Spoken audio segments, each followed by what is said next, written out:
e para presidir os trabalhos desta mesa, o conselheiro Eduardo Diogo, secretário do Planejamento e Gestão do Estado do Ceará e presidente do CONSAD. Convidamos também para que ele faça aqui as honras.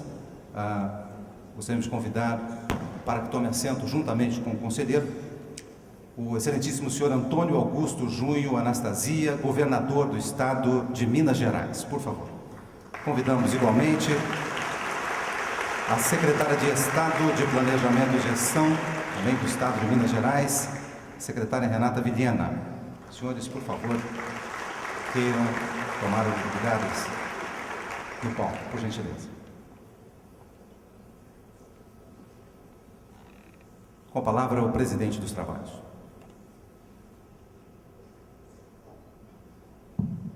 Muito bom dia a todos. Bom dia, pessoal. Bom dia. Bom, isso é bom.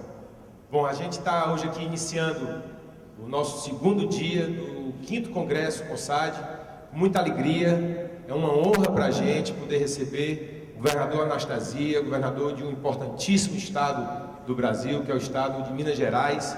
Governador, muito obrigado pela sua presença, muito obrigado mesmo por ter aberto aí esse espaço na sua agenda para poder trazer aqui toda essa experiência que o senhor teve à frente aí de todos os avanços da gestão de Minas Gerais. Eu quero só, antes já de passar a palavra para o governador iniciar as suas apresentações, agradecer ao senhor, governador, o fato também de o senhor ter cedido aí o precioso tempo da sua secretária do Planejamento e Gestão, a Renata Vilhena, que a gente tem uma grande alegria de tê-la como vice-presidente do CONSAD conosco. Então também ela traz uma contribuição para o CONSAD da mesma magnitude que ela traz a contribuição para a sua gestão à frente do governo de Minas Gerais. Bom, então só para que a gente possa ter, obviamente, a vida das pessoas, né, é o que fala muito mais do que, obviamente, as palavras que estão postas aqui no papel. Mas aqui é apenas uma síntese para que vocês possam conhecer um pouco mais da trajetória do governador Anastasia, que eu faço questão, governador, antes de fazer a leitura e passar a palavra para o senhor, apenas destacar um ponto que eu acho muito importante do seu perfil, que é a pontualidade. Os países mais maduros do mundo são os países onde as pessoas são mais pontuais. Porque, infelizmente, em vários países ou em vários estados, as pessoas utilizam o atraso como uma forma de impor autoridade. É aquele raciocínio de só começa quando eu chego. Por isso que eu atraso, para que todo mundo entenda que eu é que dou o início às coisas. Então eu parabenizo ao senhor por esse perfil que retrata a humildade, certo, nas suas ações.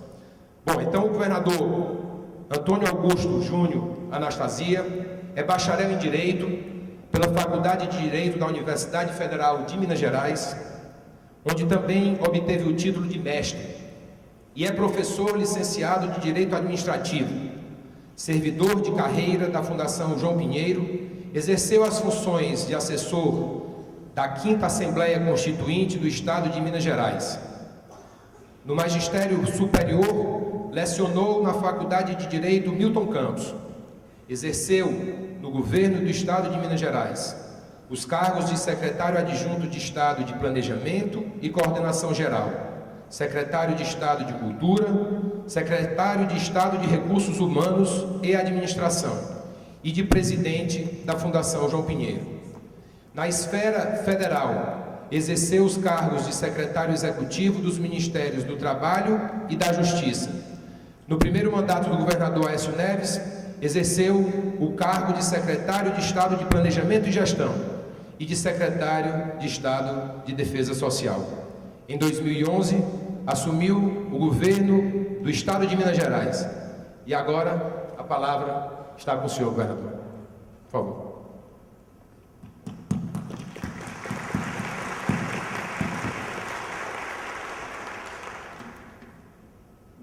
Mas era para ser trocado para mim, né? Bom dia, senhoras e senhores. É uma grande satisfação, um grande honra e prazer estar aqui nesse 5º Congresso do CONSAD. Queria saudar o nosso eminente, ilustre anfitrião, presidente do CONSAD, secretário de Estado do Planejamento e Gestão do Estado do Ceará, Dr. Eduardo Diogo, a quem cumprimento, saudar a secretária Renata Vilhena, secretária de Minas Gerais, do Planejamento e Gestão. Na pessoa da secretária Renata, tomo a liberdade de cumprimentar os demais secretários de Estado que aqui se encontram.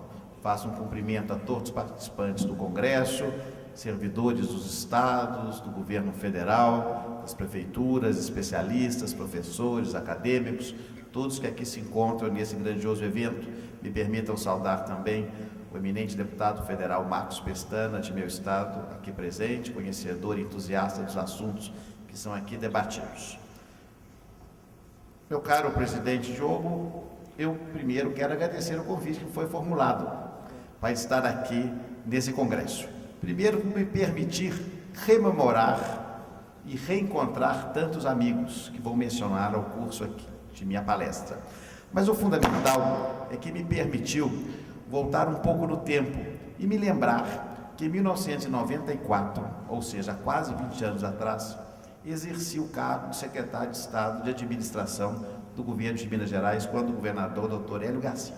E naquela ocasião, como secretário, eu comparecia a algumas reuniões daquele tempo do Fórum dos Secretários da Administração. Decorridos 18 anos, quanta diferença no ambiente, quanta diferença na relevância, na temática, na influência, no prestígio, no reconhecimento, nos desdobramentos e na abrangência dos temas da administração pública ou da gestão pública. De lá para cá, vivemos uma verdadeira revolução silenciosa, dentro daquilo que é o mais relevante, a percepção pela sociedade da importância e da pertinência dos temas da gestão pública para o desenvolvimento do Brasil. Por isso mesmo, posso observar esse ambiente grandioso, um fórum com tanta robustez e musculatura como esse Congresso do CONSAD, já na sua 5ª edição. Mais de 2.000 participantes, dezenas ou centenas de teses sendo apresentadas e levantando o verdadeiro rastilho de pólvora por todo o Brasil, com temas tão instigantes para o futuro desenvolvimento da nossa nação.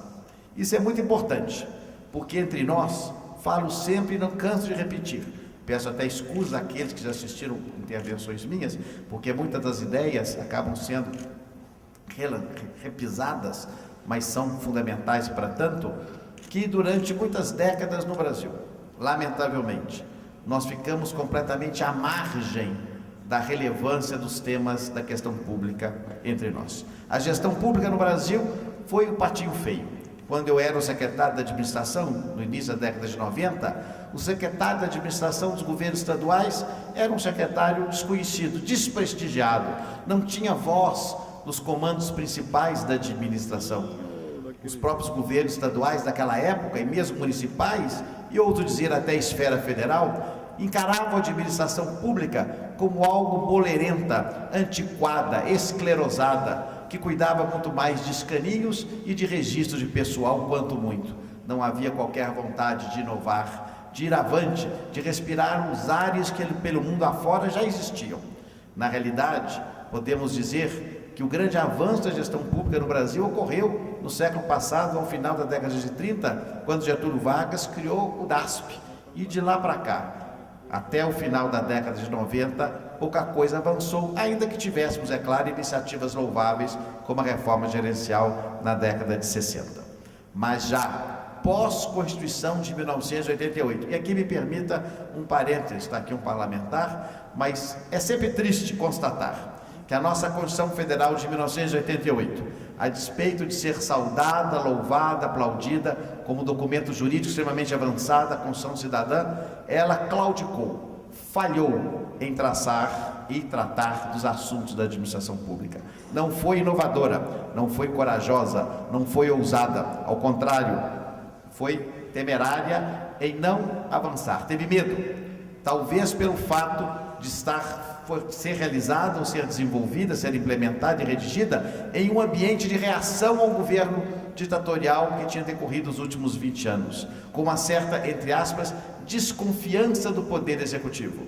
Portanto, uma Constituição muito forte dos controles, muito forte na concessão de alguns direitos, mas frágil na concessão de instrumentos para que a administração pública pudesse erigir e construir de modo verdadeiro esses direitos e transformá-los em realidade. exatamente a sensação de que estávamos com uma carta magna não adequada para implementar as necessidades, junto com uma grande reforma econômica que tivemos na década de 90, permitiu aí sim que nós respirássemos no Brasil, depois de tantas décadas, um primeiro ambiente favorável do tema da gestão pública entre nós, com a criação do Ministério da Administração e da Reforma do Estado. Aí nós conseguimos pela primeira vez, desde Getúlio Vargas, colocar um locus institucional preparado com pessoas gabaritadas, qualificadas e com prestígio, exatamente com o objetivo de lançar bandeiras, ideias e novas noções, para que o Brasil pudesse, abrindo a janela para o mundo, indagar o que avançou na gestão pública. Porque aqui, meu caro presidente, nós chegávamos tarde em uma percepção que já estava consolidada há lures e que teria sido base do desenvolvimento acentuado de diversas nações, qual seja, sem uma gestão pública robusta, inclusiva, gerencial, bem preparada, com pessoas gabaritadas, não haverá nenhuma política pública, quer de saúde, quer de educação, quer de segurança, quer de fomento econômico, quer de assistência social, que possa ser exitosa. É claro que a gestão pública vai se vincular às atividades meio, mas elas são imprescindíveis para o sucesso das atividades finalísticas. É impossível nós termos tão somente a boa vontade e mesmo a existência de recursos financeiros, ainda que abundantes, para termos sucesso nas políticas públicas, se não houver a sustentá-las uma gestão pública eficiente, empreendedora e engenhosa. E nós não tínhamos esse ambiente e nem esse sentimento, essa clareza.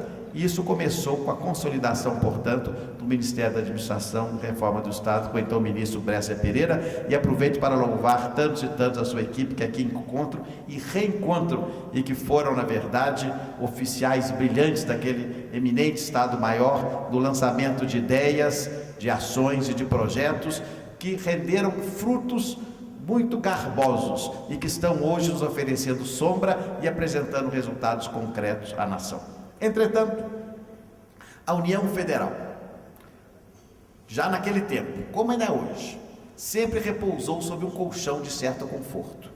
A reforma vinda do advento, da inclusão, da adoção da moeda real, deu estabilidade monetária, mas mais do que isso, levou os Estados Federados, em especial, a uma grave crise econômica. Aquela época, é triste dizer isso, mas os economistas sabem muito melhor do que eu, que não sou, a inflação tão nociva à nação, a inflação tão nociva às pessoas e à sociedade, tinha as pessoas que dela usufruíam e tiravam vantagens. O primeiro era o poder público, que com as aplicações de overnight, outros métodos, conseguiam multiplicar várias vezes os recursos que então escassos, que ficavam nos seus cofres, e conseguiam, portanto, gerar receita, o que levava os orçamentos a se transformarem em um processo inflacionário agudo, em meras peças de retórica ou de ficção. E o resultado, evidentemente, desse grande avanço com a adoção da moeda estável, foi levar esses Estados Federados a uma crise fiscal muito aguda, enquanto a União, como eu disse, repousando sobre um colchão de certo conforto, mercê de uma concentração tributária muito aguda, que se iniciou já há muitos anos e se agravou a partir da Constituição Federal de 1988, não teve, naquele primeiro momento, tanta necessidade, tanta compulsão de fazer as reformas administrativas imprescindíveis para a sua sobrevivência. Por isso, o tema da palestra, senhor presidente, a quem me é oferecido, das experiências de Minas Gerais, começam exatamente naquele ambiente, um ambiente que eu diria de desespero, de agruras, de dificuldade no pagamento comezinho das mais singelas despesas, a folha de pagamento pessoal, os fornecedores, o dia a dia da administração. A situação de Minas Gerais em 2003 não era isolada. A mesma situação se espraiava por diversos estados da federação, cada qual com a sua peculiaridade, cada qual com seu grau de dificuldade, cada qual com as suas circunstâncias. mas todos irmanados em dificuldades assemelhadas, e alguns já adotando alguns critérios mais avançados. E me lembro aqui o governador Mário Covas, em São Paulo, ainda ao final da década de 90, sendo inclusive hostilizado em praça pública em razão de medidas corajosas que tomou e necessárias para o advento da prosperidade no estado de São Paulo. Mas Minas Gerais, portanto, em 2003, encontrava-se numa quadra muito difícil.